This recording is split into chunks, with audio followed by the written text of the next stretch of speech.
guys, welcome back to GS by Priyanka. Today it's our fourth lecture and our topic is role of ethics. It's very simple topic, कुछ ज़्यादा मुश्किल नहीं है so लेकिन हाँ इससे questions काफ़ी आए हैं so हम अच्छे से इसको समझेंगे. As the name says role of ethics, ethics का roles क्या है. सबसे पहले हम पढ़ेंगे हमारे इंडिविजुअल में क्या रोल है प्ले करता है, फिर ऑर्गेनाइजेशन में, इन सोसाइटी में एथिक्स का रोल क्या है. Then there are some other factors, वहाँ पे डिस्कस करेंगे. उसके बाद examples which is very important. And अगर एथिक्स ना हो तो क्या होगा. ओके, सबसे पहले इंडिविजुअल में क्या रोल है एथिक्स का. अगर मैं एथिकल होंगी या इंडिविजुअल एथिकल होगा तो वो इंटीग्रिटी को अपहोल्ड करेगा. What is integrity. Integrity means when I uphold morals and values of my own, that means कि मैं इंटीग्रल पर्सन, मैं इंटीग्रिटी को अपहोल्ड कर रही हूँ. अगर मैं इंटीग्रिटी को अपहोल्ड कर रही हूँ दैट मीन्स कि मेरा कंडक्ट क्या होगा, राइट और मैं कंसिस्टेंट पर्सन होंगी. ठीक है, यानी सिंपल है कि आप हो या मैं हूँ, अगर हम अपनी मॉरल्स और वैल्यूज़ को अपहोल्ड कर रहे हैं यानी हम उस पर चल रहे हैं, ठीक है ना, तो दैट मीन्स कि मैं इंटीग्रिटी अपहोल्ड कर रही हूँ, मेरे अंदर इंटीग्रिटी है. Second, fairness. Very simple. Fairness यानी मैं ओपन टू ऑल हूँ, मैं फेयर हूँ, impartial to everyone. That means मैं इक्वालिटी अपहोल्ड कर रही हूँ, मैं इम्पार्शलिटी अपहोल्ड कर रही हूँ और जस्टिस भी तभी सब होगा when I will be fair. Okay, next property. Property क्या है. पब्लिक इंटरेस्ट सर्व हो, पर्सनल इंटरेस्ट उसमें कोई भी ना आए, करप्शन ना हो, यूटिलाइजेशन ऑफ फंड्स इफेक्टिवली हो. ये 4 प्रिंसिपल्स हैं, आप चाहो तो नोट कर सकते हो. देखो इसके क्या 4 प्रिंसिपल्स हैं. सबसे पहले हमने बोला कि पब्लिक इंटरेस्ट सर्व. अगर पब्लिक इंटरेस्ट सर्व हो रहा है, ठीक है, सबसे पहला. दूसरा आता है पर्सनल इंटरेस्ट कोई ना है, पर्सनल इंटरेस्ट नहीं हो रहा, सिर्फ पब्लिक इंटरेस्ट सर्व हो रहा है. करप्शन नहीं है, ओके, करप्शन नहीं सर्व हो रहा. और सबसे इम्पॉर्टेंट कि जो फंड्स का यूटिलाइजेशन है वो पब्लिक के लिए ही हो, पर्सनल यूज़ के लिए ना हो. अगर ये चारों प्रिंसिपल्स उसमें आ जाते हैं ना, होल्ड जाते हैं, दैट मीन्स कि मेरे अंदर प्रॉपर्टी का प्रिंसिपल है, मैं प्रॉपर्टी को होल्ड कर रही हूँ. इसको हम ये भी बोलते हैं कि एट मोस्ट ऑनेस्टी जब आती है ना, उसको प्रॉपर्टी बोला जाता है. तो प्रॉपर्टी होगी तो यानी कि ऑनेस्टी भी होगी, मैं ऑनेस्ट होंगी, मेरे अंदर मोरालिटी भी होगी, इंडिविजुअल के अंदर मोरालिटी होगी और इंटीग्रिटी तो होगी. इंटीग्रिटी और प्रॉपर्टी काफ़ी लिंक्ड है आपस में, तो उसको ध्यान से याद रखना, ठीक है. सेल्फलेसनेस. एथिकल होऊंगा, एथिक्स का रोल क्या है सेल्फलेसनेस में. एथिकल होंगी तो सेल्फलेसनेस होंगी, यानी खुद के ओरिएंटेड नहीं होगी. इसमें हम ये भी बोल सकते हैं कि पब्लिक फंड्स का पब्लिक के लिए यूज़ होगा, पर्सनल नहीं होगा, मैं सेल्फलेस हो जाऊंगी. दैट मीन्स कोऑपरेशन को होल्ड करूँगी, एम्पैथी भी होगी एंड फेयर भी होगी. वेरी सिंपल, ठीक है. एक यहाँ पे और चीज़ है एम्पैथी, शायद सबको नहीं पता होगा. एम्पैथी मीन्स लेट्स से कि मैं आपका लेक्चर ले रही हूँ एंड आपने लास्ट में बोला कि ma'am I have some doubt, so can you please solve it. And मैं कहूँ कि नो क्लास इज़ ओवर, अब मैं नहीं लूँगी. दैट मीन्स कि मेरे अंदर एम्पैथी होल्ड नहीं है. अगर मैंने बोला ठीक है कि मैं एक्स्ट्रा 10 मिनट्स दे के आपका डाउट सॉल्व कर रही हूँ, दैट मीन्स कि मेरे अंदर एम्पैथी का प्रिंसिपल है. क्लियर. वेरी सिंपल एग्जाम्पल्स मैंने आपको ट्राई की है समझाने की. सो ये 4 प्रिंसिपल्स अगर इंडिविजुअल के अंदर होंगे, this is the role of ethics which is played in individual. Now organization में एथिक्स का रोल. ट्रांसपेरेंसी सबसे ज़रूरी. अगर एथिक्स होंगी तो ऑर्गेनाइजेशन ट्रांसपेरेंट होगी, ठीक है. एक हमने एग्जाम्पल पढ़ा था ना कंपनी का कि जिसके अंदर वो करप्टेड थी, तो क्योंकि उसके अंदर एथिकल वैल्यूज़ नहीं अपहोल्ड कर रहा था, तो दैट मीन्स वो ट्रांसपेरेंट भी नहीं थी. अगर एथिक्स होगा तो वो ट्रांसपेरेंट होगी, ऑर्गेनाइजेशन गवर्नेंस को अपहोल्ड करेगी, एफिशिएंट होगी, फेथफुल होगी एंड अकाउंटेबिलिटी तो आ ही जाएगी साथ में. तो ये सारी चीज़ें होंगी तो एथिक्स हो जाएगा. ओके, एक और इसमें चीज़ आती है, एक नोलान कमेटी है, उसके प्रिंसिपल्स हैं जो हम आगे आने वाले चैप्टर्स में पढ़ेंगे. तो उसमें एक चीज़ आती है कुछ प्रिंसिपल्स हैं, जैसे उसका एक मैं आपको याद करने का बता देती हूँ. I have learned it as Suhel. आपको पता है सलमान खान का भाई जो है सुहेल खान, राइट? तो उससे आप याद कर सकते हो. This is called Suhel. Every word has its own meaning और आप इसको इसके अंदर यूज़ कर सकते हो ऑर्गेनाइजेशन के अंदर. S stands for selflessness. Selflessness. O stands for openness, objectivity. H for honesty. Then A stands for accountability. I stands for integrity. And L stands for leadership. Okay, ये जो है ये नोलान कमेटी के principles हैं जो कि हम आने वाले टाइम में पढ़ेंगे. और ये बहुत इंपॉर्टेंट है. मतलब आपको ना ये क्वेश्चंस में बहुत वाइडली यूज़ कर सकते हो. आप बहुत सारे क्वेश्चंस में यूज़ कर पाओगे ये वाले प्रिंसिपल्स को. ठीक है ना? तो आप सिंपल लिख सकते हो भाई एथिकल है तो क्या, सेल्फलेसनेस होगा, ओपननेस होगा, ऑब्जेक्टिविटी होगी, ऑनेस्ट होऊंगा.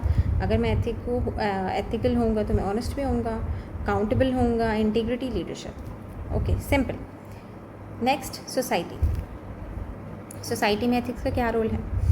अगर एथिक्स होगी तो सोसाइटी क्या होगी? जस्ट सोसाइटी होगी. दैट मीन्स फेयर होगी. ठीक है ना? हार्मनी होगी सोसाइटी में, ट्रस्ट बिल्ड होगा, सोशल कैपिटल होगा. एक और चीज़ है social capital. Social capital means अगर सोसाइटी में सोशल कैपिटल है तो मतलब जो पर्सन्स हैं वो अपनी पोटेंशियल को मीट कर पाएंगे. ठीक है? जितना उनमें पोटेंशियल है वो सब वो उसको मीट कर पाएंगे. देखो हमने काफ़ी इन्वायरमेंट में पढ़ा है कि देखो इस सोलर प्लांट की पोटेंशियल तो इतनी है लेकिन वो इतना ही वाट्स जनरेट कर रहा है. तो इसी तरीके सोसाइटी में है कि हम इतना ही काम कर रहे हैं या हम इतना ही आउटपुट दे रहे हैं.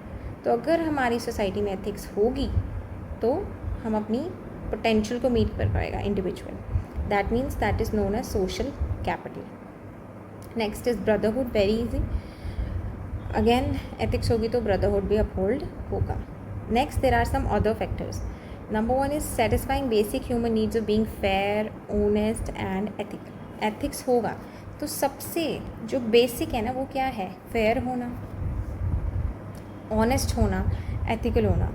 ये जो है ह्यूमन की बेसिक नीड्स हैं. अगर ये होंगी ना तो सिंपल है ना. आप क्या बोलोगे? एक इंसान जो फेयर है, ऑनेस्ट है, एथिकल है तो वो एथिक्स को होल्ड कर रहा है. उसकी रोल यही हो गया एथिक्स का उसकी लाइफ में. Next is credibility and respect. इसका वेरी अच्छा, बहुत अच्छा एग्जांपल है टाटा.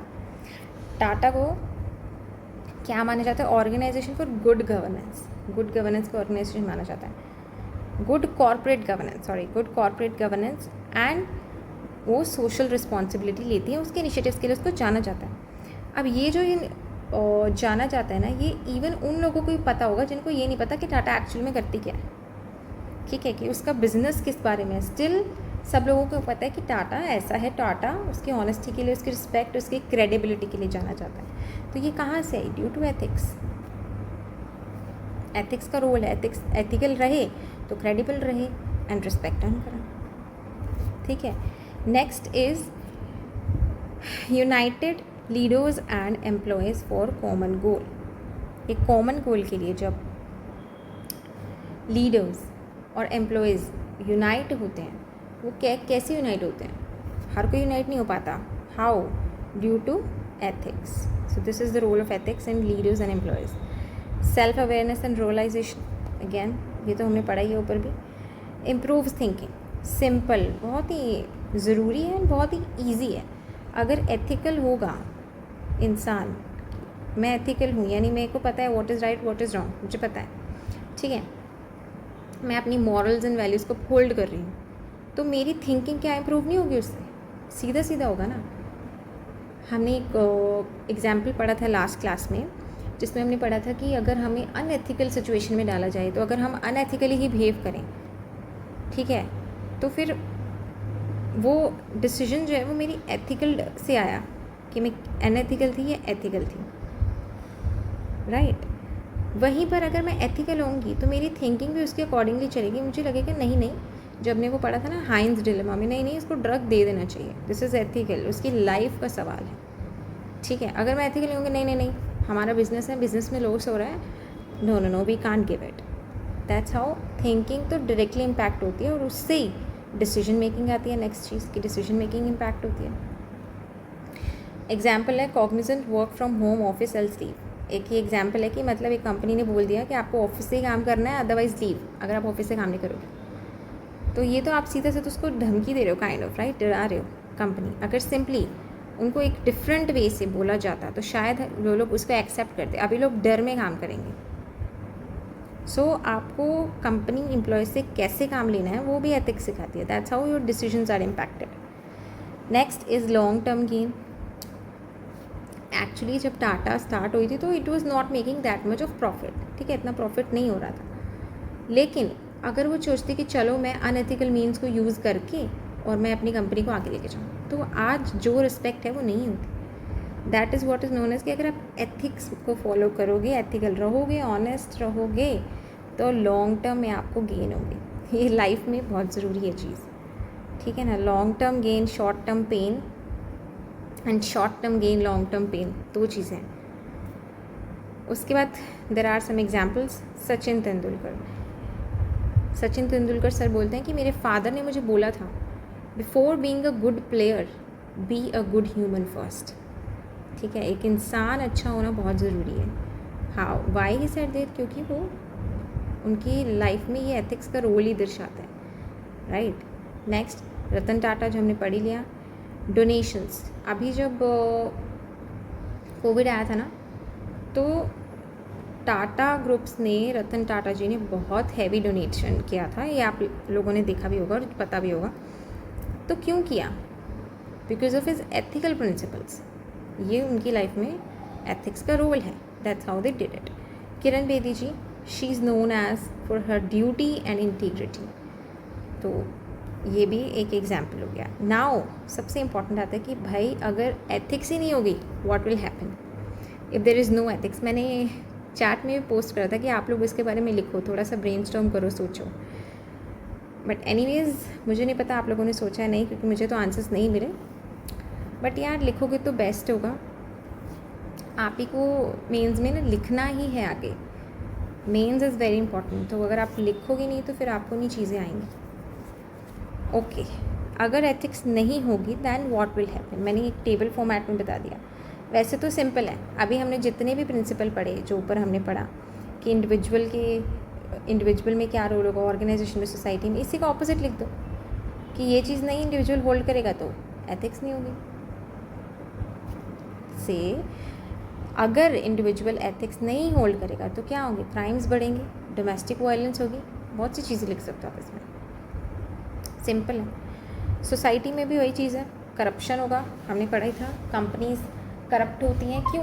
क्योंकि वो एथिक्स को होल्ड नहीं कर रही। ड्रग एडिक्शन, इनइक्वालिटीज़, किसी को फेवर किया जा रहा है प्रमोशन में, किसी को नहीं किया जा रहा, वाई? अनएथिकल मीन्स है, अनएथिकल है। सोसाइटी में, sorry this was in society, so society में भी है, इनइक्वालिटी है, ठीक है। काफ़ी जगह रिच पुअर का भी है, तो सुपीरियरिटी इन्फीरियरिटी कॉम्प्लेक्स आता है, तो वो इनइक्वालिटीज़ रहेंगी अगर एथिक्स नहीं होगी। सेम गोज़ ऑर्गेनाइजेशन में, मैंने बोला वहाँ पर भी इनइक्वालिटी आएगी। नेपोटिज्म, वही जो मैंने बोला, किसी को प्रमोट किया जाएगा, किसी को नहीं किया जाएगा। लॉस ऑफ ट्रस्ट लॉस होगा। डिक्रीज़ इन एफिशिएंसी, यस सबसे ज़रूरी है। अगर आप एथिकल नहीं होगी तो एफिशिएंसी डिक्रीज़ होगी, क्योंकि देर आर एम्प्लॉयज़ जो कि काफ़ी एफिशिएंट हैं एंड काफ़ी ऑनेस्ट है अपने काम को, लेकिन अगर उनको इंसेंटिव्स नहीं दिए जाएंगे, उनको उनकी अप्रिशिएट नहीं किया जाएगा, प्रमोशंस नहीं दी जाएंगी, तो आप सोचो उनकी एफिशिएंसी डिक्रीज़ होगी कि नहीं होगी? Of course, and that's how company का भी लॉस होगा। क्रिमिनलाइजेशन ऑफ पॉलिटिक्स में क्रिमिनलाइजेशन हो जाएगी भाई, इस पर मैं ज़्यादा कमेंट नहीं करूँगी, ठीक है। बट आप लोग सिंपल समझ सकते हो, एथिक्स नहीं होगी तो भाई पॉलिटिक्स में भी क्रिमिनलाइजेशन आएगी। ओके, इंटरनेशनल, ये तो अभी चल ही रहा है, आपने देखा वॉर हो रही है, ईरान यूएस में वॉर हो रही है, तो क्या हो रहा है? इंटरनेशनल एथिक्स को तो क्या कहते हैं, वो ख़त्म ही हुई है ना एक तरीके से, वो एथिक्स को होल्ड नहीं कर रहे, दो वो कुछ कमिटीज़ का पार्ट है, जिसमें बोला गया कि नहीं, हमको नहीं लड़ाई करनी, पीस मेंटेन करना, स्टिल उन्होंने उस चीज़ को ब्रेक करा और वॉर पे आए. What, why? Because no ethics, ethics uphold नहीं करी, तो डिस्प्यूट्स हुए, एनवायरमेंटल डैमेज हो रहा है, वॉर्स हो रहे हैं, रिफ्यूजी क्राइसिस हो गई, everything. There are another factor which is bioethical. ये वाइडली यूज़ किया जा सकता है. बायो एथिकल में क्या है कि अब इतनी टेक्नोलॉजी आ गई है, तो आजकल ऐसा है कि अगर कुछ बेबीज़ भी अगर बोर्न हो रहे हैं तो उनमें होता है कि उनकी हम काफ़ी टेक्नोलॉजी से डिसाइड कर सकते हैं कि इस तरीके की आइज़ का कलर होना चाहिए, ऐसी नोज़ का शेप, ये कुछ भी. लेकिन वो क्या है, बायो एथिकल भी तो है. मतलब आप एथिक्स को उसमें ज़्यादातर क्या होगा, लोग उसको गलत ही मिसयूज़ करेंगे, राइट. दैट्स वाई वो अभी इतना प्रेवलेंट नहीं है. एज से अबॉर्शंस भी हो रहा है. अब कुछ लोग बोलेंगे जो एथिकल को फॉलो बहुत ज़्यादा एथिकल होंगे या बहुत ज़्यादा उनकी जो थॉट प्रोसेस है, वो कहेंगे कि नो, एबॉर्शन इज़ अनएथिकल. आप किसी की लाइफ को किल कर रहे हो, राइट. तो दिस इज़ अनएथिकल. हमने पहले भी पढ़ा था. लेकिन कुछ कह सकते हैं नहीं, इट्स देयर ओन चॉइस है, जैसा भी है, ठीक है. Again this also goes for animal rights as well, ठीक है. एनिमल के राइट्स में भी बायो एथिकल प्रिंसिपल आता है. अब हमने पढ़ लिया एथिक्स नहीं होगी तो ये होगा. Again there are some consequences. इसको थोड़ा मैंने वही चीज़ को ना एक टेबल फॉर्मेट में लिख दिया. अगर आपके पेपर में क्वेश्चन आता है तो आप ऐसे टेबुलर फॉर्म में भी रिप्रेजेंट करोगे तो ज़्यादा मार्क्स मिलने के चांसेस होंगे. इंडिविजुअल लेवल पे क्या है, crimes, domestic violence, abuse, filthy language. Again social level पे क्या होंगे, corruption, drug addiction, inequality. Same जो मैंने लिखा ऊपर ऑलमोस्ट सारा सेम है, ये आप पढ़ लेना. बस मैंने इसको लिख दिया ताकि ये उसमें टेबुलर फॉर्मेट में ईजी होगा पढ़ने में, समझने में. अब आते हैं क्वेश्चंस पे. देर आर सम क्वेश्चंस जो इस पर आए हैं एंड ज़्यादा मुश्किल नहीं है. अगर आपने टॉपिक को समझ लिया, टॉपिक भी इतना मुश्किल नहीं है, so you will be able to attempt them easily. सबसे पहले आता है, what does ethics seek to promote in human life, why is it all the more important in public administration. Ethics क्या प्रमोट कर रही है ह्यूमन लाइफ में. ऊपर हमने पढ़ा ह्यूमन लाइफ में क्या आता है, इंडिविजुअल आता है, ऑर्गेनाइजेशंस आती हैं. वहाँ से सिंपल पॉइंट लिख दोगे आप सारे जो मैंने इंडिविजुअल में पढ़ाए, जो भी हमने पढ़े पॉइंट्स, राइट. इंटीग्रिटी प्रमोट कर रही है, ऑनेस्टी होगा, फेयरनेस होगा, ये सब एथिक्स प्रमोट करना चाहती है ह्यूमन लाइफ में, ठीक है. वहाँ से सारा अटैम्प्ट हो सकता है. सेकेंड है, why is it all the more important in public administration. Public administration में ही क्यों ये ज़्यादा इंपॉर्टेंट है. इसका ना सीधा अगर आपको याद भी नहीं है, अगर आपको सिलेबस पता है ना, तो आप वहाँ से लिख सकते हो. आप सब लोग सिलेबस खोलो भी, वीडियो को चलते चलते पॉज करके सिलेबस खोलना और उसमें देखना पॉइंट्स. गवर्नेंस एक पॉइंट है. गवर्नेंस क्या है कि जब मैं एथिकल होऊंगा तो मैं क्या करूँगा, I will lead ethical and good governance. Governance point है, जब मैं एथिकल होऊंगा तो मैं क्या करूँगा, एथिकल और गुड गवर्नेंस को होल्ड करूँगा, ठीक है. पहला पॉइंट. दूसरा point, conscience, laws, rules and regulation. एक ये वाला पॉइंट है. उसमें क्या कि अगेन जब मैं एथिकल होऊंगा, यानी मैं एथिक्स को होल्ड करूँगा, तो मैं स्ट्रिक्ट होऊंगा on rules, laws and regulations पे. ऑल्सो मैं अपनी कॉन्शियंस का यूज़ करूँगा. हमने कॉन्शियंस पे क्वेश्चन पढ़ा था ना लास्ट क्लास में, bureaucratic attitude versus democratic attitude. तो वो चीज़ को भी आप लिंक करके इस पॉइंट में ऐड कर सकते हो, ठीक है. और इसमें एक एग्जाम्पल जो आता है वो आता है फार्मर वाला एग्जाम्पल, जो हमने फार्मर का पढ़ा था कि फार्मर के पास डॉक्यूमेंट्स नहीं थे, राइट. तो ब्यूरोक्रेट के ऊपर है कि क्या वो लेस डॉक्यूमेंट्स होते हुए भी उसकी हेल्प करेगा, क्योंकि उसको नीड है, सीड्स चाहिए थे उसको. तो वो ब्यूरोक्रेटिक वर्सेस डेमोक्रेटिक एटीट्यूड में आ जाता है ये वाला एग्जाम्पल. और वही कॉन्शियंस वाले में आ जाता है कि हम कॉन्शियंस का यूज़ करेंगे और उसकी हेल्प करेंगे, नहीं करेंगे, ठीक है ना. दैट्स हाउ ये पब्लिक एडमिनिस्ट्रेशन में आ गया. Bureaucratic attitude versus democratic attitude, public administration से डायरेक्ट लिंक हो गया. Same goes governance. गवर्नेंस के लिए एथिक्स ज़रूरी है, कॉन्शियंस हो गया. थर्ड पॉइंट आता है आपका, अगर मैं एथिकल होऊंगा तो मैं करप्शन को एक्सपोज करूँगा. सेम ये हमने एग्जाम्पल पढ़ा था, वो एग्जाम्पल याद ऐड कर देना, which is whistle blower dilemma. हमने पढ़ा था विसल ब्लोअर डिलेमा, वो यहाँ पे इजीली आ जाएगा. नेक्स्ट आता है पब्लिक फंड्स. पब्लिक फंड्स में क्या है, अगेन एथिकल होंगे तो पब्लिक फंड्स को इफ़ेक्टिवली यूटिलाइज करूँगा for the public interest, right. उसके बाद एक पॉइंट आता है अकाउंटेबिलिटी। अकाउंटेबिलिटी में again, if I will be ethical, I will be accountable for my actions, for my actions. Actions के लिए अकाउंटेबल हो जाऊँगा तो पब्लिक एडमिनिस्ट्रेशन में यूज़ होगा। सिंपल, एथिक्स यही प्रमोट कर रही है। उसके बाद आता है पब्लिक सर्विस, 6th। ये कितने पॉइंट्स हो गए? 6। तो देखो सिर्फ सिलेबस से हमने 5 से 6 पॉइंट्स निकाल लिए। पब्लिक सर्विस में अगेन एथिकल होऊंगा तो मैं क्वालिटी पब्लिक सर्विस को डिलीवर करूँगा। इसका सिंपल है, देखो ज़्यादा कोई टफ नहीं है। क्वेश्चन हमने पहले पढ़ा कि एथिक्स क्या प्रमोट करना चाहती है, बता दिया। ऑनेस्टी कैसे प्रमोट कर रही है, पब्लिक एडमिनिस्ट्रेशन में कैसे प्रमोट कर रही है, गवर्नेंस में बता दिया कैसे प्रमोट कर रही है, कॉन्शियस में बता दिया, करप्शन नहीं होल्ड करेंगे। तो ये सब पढ़ा था, एथिक्स नहीं होगी तो करप्शन होगा, करप्शन नहीं अपहोल्ड करेंगे तो हम एथिक्स अपहोल्ड कर रहे हैं, एथिक्स प्रमोट कर रहे हैं ह्यूमन लाइफ में, पब्लिक एडमिनिस्ट्रेशन में प्रमोट कर रहे हैं। ह्यूमन लाइफ में बता दिया, पब्लिक एडमिनिस्ट्रेशन में कैसे प्रमोट कर रहे हैं, करप्ट नहीं होंगे, पब्लिक फंड्स को यूटिलाइज करेंगे इफेक्टिवली, अकाउंटेबल होंगे, पब्लिक सर्विस करेंगे। वेरी सिंपल, ठीक है। ये पॉइंट सीधा सीधा आई होप आप लोगों ने सिलेबस खोला होगा और उसमें से देखे होंगे। Okay okay okay okay. उसके बाद नेक्स्ट क्वेश्चन आता है, explain how ethics contributes to social and human wellbeing. Same society से रिलेटेड पढ़ा है, क्या प्रमोट करना चाहता है, वहाँ वाले पॉइंट्स इसमें ऐड हो जाएंगे। देखो ये 2014 में आया था, फिर 16 में ना, 2020 में भी आया, इसी से 2022 में भी आया। Discuss the role of ethics in values in enhancing the following 3 major components of comprehensive national power was human capital, soft power, culture and policies and social harmony। ये तीनों पॉइंट्स को आप यूज़ करके ईजिली जो हमने theory लिखी है, theory से लिंक करके आंसर कर सकते हो। मैं इसमें ज़्यादा कुछ नहीं बता रही क्योंकि आने वाले टाइम में हम सब डिस्कस करेंगे, क्योंकि ये सिंपल है। सिर्फ आपको मैं अभी बता रही हूँ कि कैसे है। रोल ऑफ एथिक्स हमने वही पढ़ा है ना, ह्यूमन कैपिटल में क्या रोल है, सॉफ्ट पावर में क्या है, सोशल हार्मनी में क्या रोल है, सेम वही सारे पॉइंट्स आएंगे। नेक्स्ट 2022 में it is believe that adherence to ethics in human actions would ensure in smooth functioning of an organisation and system. Organisation में एथिक्स क्या रोल है, पढ़ लिया हमने। ट्रस्ट, सोसाइटी में जस्ट सोसाइटी होगी, सब कुछ वो सब इसमें ऐड होगा।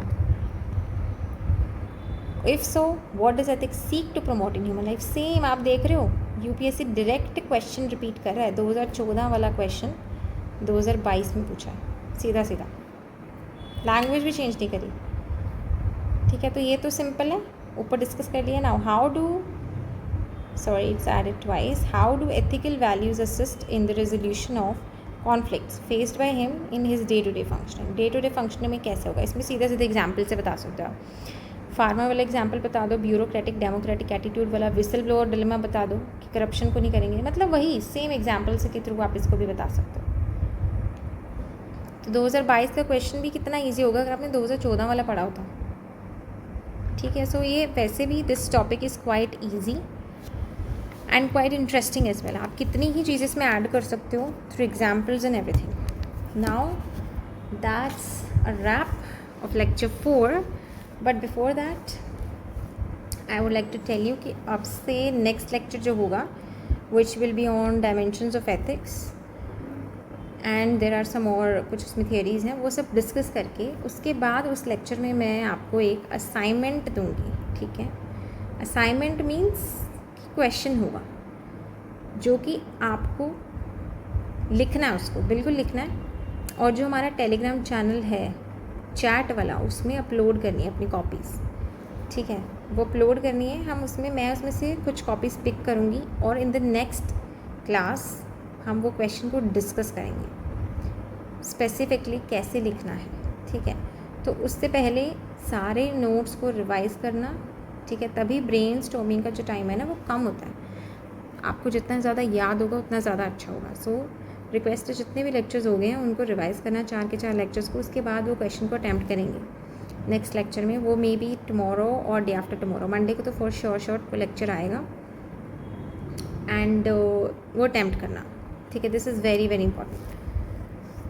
एंड उसके बाद अब हम लोग every Monday, Wednesday and Friday 3 दिन वीक में, तीनों दिन लेक्चर ज़रूर आएगा. उसके अलावा शायद ट्यूसडे भी आ जाए, जो भी बीच के डेज आ सकता है, क्योंकि दैट्स हाउ तभी हमारा सिलेबस कंप्लीट हो पाएगा जल्दी, अदरवाइज़ बहुत टाइम लग जाएगा.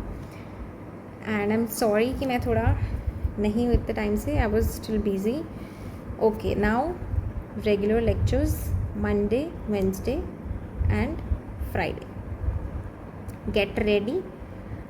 और प्लीज़ आप लोग 48 हो टेलीग्राम पे, ठीक है ना, which is a big number. आप सबको मैं चाहती हूँ 48 के 48 पर्सनस की कॉपीज़ इसमें अपलोड हो. जितना ज़्यादा आप अपलोड करोगे ना, लिखोगे, उतना ही है, क्योंकि अल्टीमेटली मेंस का एक फ़ियर होता है. आपको उस फियर को निकालना है. अगर आपने मेंस का फ़ियर निकाल दिया तो सिंपल है. मेंस का फ़ियर सबसे पहला है कि लिखना नहीं, मुझे नहीं आता लिखना, मैं क्या लिखूँ क्या लिखूँ. अरे पेन उठाओगे, लिखोगे तो पता चलेगा, ठीक है ना. So please pick up the pen and write the questions जो नेक्स्ट लेक्चर में आएगा. We will discuss it. This will be your assignment number 1 in the next lecture जो होएगी. इसी तरीके से काफ़ी असाइनमेंट्स आएंगी. And yes, thank you so much for watching. Please do subscribe, like and share this lecture. And please guys subscribe कर दो channel को, क्योंकि जब मैं 50 सब्सक्राइबर्स पे पहुंच जाऊँगी ना, उसके बाद मैं लाइव लेक्चर्स भी दे पाऊँगी, यानी हम लाइव भी डिस्कस कर पाएंगे क्वेश्चंस को. So for that matter I need 50 subscribers first. So I hope आपको लाइक अच्छा लगा होगा, तो प्लीज़ कमेंट्स में बताना how do you like this lecture. Okay, goodbye, see you in the next lecture.